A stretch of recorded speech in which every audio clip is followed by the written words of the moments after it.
Okay, what is the rhetorical situation according to Lloyd Bitzer? I wanted to make this video in response to the problem of understanding what he's talking about and understanding how this picture is in some ways really helpful, and it shows that all writing and documents and genres take place inside a physical context, a social context, and a cultural context.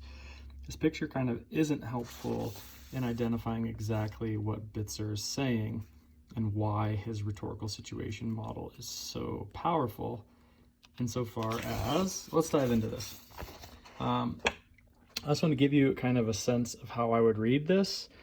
First pass through, I'm looking for any key ideas and reading topic sentences to get a sense of what this is. And it says that this first one, there's something about a dangerous situation. He's talking about situational characteristics. When I ask what is a rhetorical situation, I want to know about the context. So he's still talking about rhetorical situation. The presence of rhetorical discourse emphasizes a rhetorical situation. No major theories of the rhetorical situation present a distinct subject. And so I hope I've said enough to show that the question, what is the rhetorical situation, is not an idle one. So this, it seems like he's kind of justifying and setting up what his inquiry is. And then Roman numeral 1, it's clear that rhetoric is situational. I don't mean that it's just hinging in a context. It's not just the historical context. It's not the social context. It's not just historical context, although that's a part of it. It says, in order to be clearly rhetoric as essentially related to the situation, we should acknowledge a viewpoint that's commonplace but fundamental. A work of rhetoric is pragmatic. Pragmatic is a branch of philosophy, American philosophy in particular, that deals with getting stuff done or doing things. So he's saying that rhetoric is a matter of doing things. It comes into the existence for the sake of something beyond itself. It functions ultimately to produce action or change in the world. It performs some task. In short, rhetoric is a mode of altering reality, not by the direct application of energy to objects, but by the creation of discourse, which changes reality through the mediation of thought and action. Rhetoric is always persuasive. In other words, why I marked this is that rhetoric is about altering your reality, getting a job, getting into grad school, writing a love letter to somebody so that they'll say yes when you ask them to marry you. He goes back and gives this example of primitive language, which is essentially pragmatic, of these canoes on a fishing expedition. So before there was even words, we used sounds and utterances to get work done, namely, in this case, catch some fish. So, and this says, let us regard the rhetorical situation as a natural context of persons, events, objects, relations, and an exigence which strongly invites utterance. We're going to need to understand what this word is, exigence, because we don't know what it is yet. And a set of constraints which constrains the words which are uttered.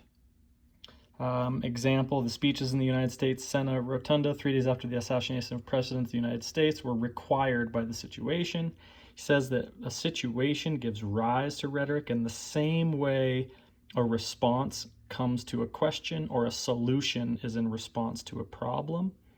A situation must exist to give rise to rhetoric. And a situation is rhetorical insofar as it needs and invites discourse capable of participating with the situation, thereby altering its reality. And that the rhetorical situation invites a fitting response to reality, and this idea of fit, and that in this sense the problem controls the situation. I made this mark on fit because it directly applies to the job search and job application process and the cover letter assignment, in the sense that people are looking for a good fit, and there is a definite sense that your cover letter is either going to fit the situation or not, and you reading that is going to kind of make the difference sometimes of whether or not you get the interview or not. Okay, so 2, I want to slow down on this one paragraph because as you can see on my notes, this is kind of the meat of this, in the sense that he says, now let us amplify the nature of the situation by providing a formal definition and examining its constituents. Okay. A rhetorical situation may be defined as a complex of persons, events, objects, and relations presenting an actual or potential exigence which can be completely or partly removed as discourse introduced into the situation can so constrain human decision or action to bring about the significant modification of the exigence. Whew.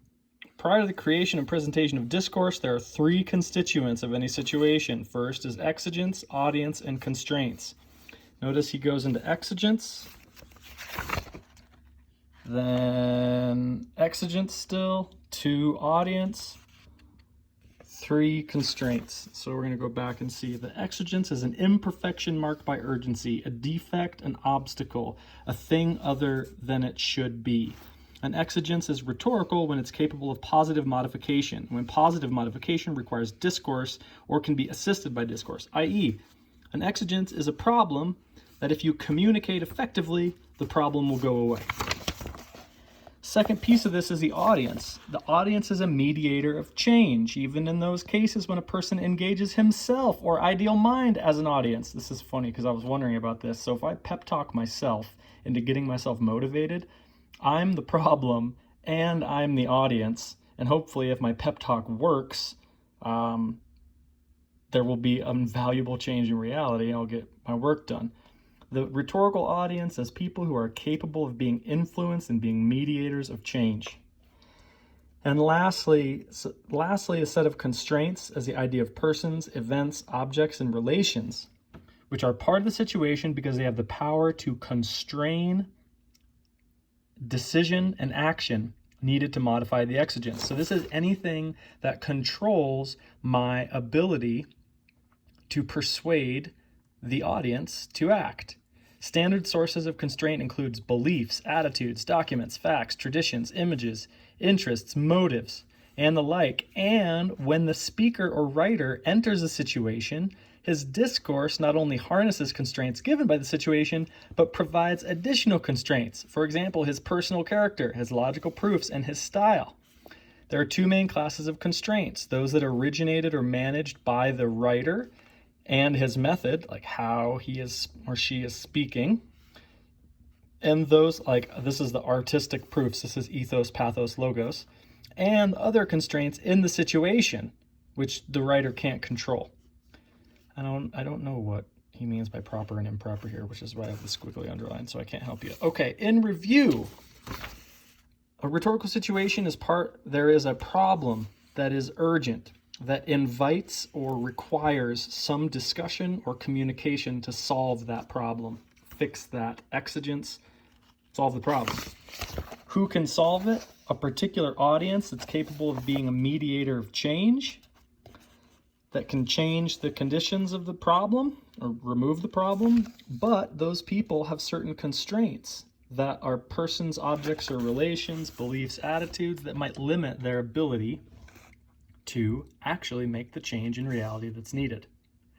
That's the big picture framework to help us understand what rhetoric is. Section 3, he goes into the characteristics or features of a rhetorical situation more in general, and he kind of repeats again that a rhetorical situation invites a response, that there is a fitting response to Gettysburg Address.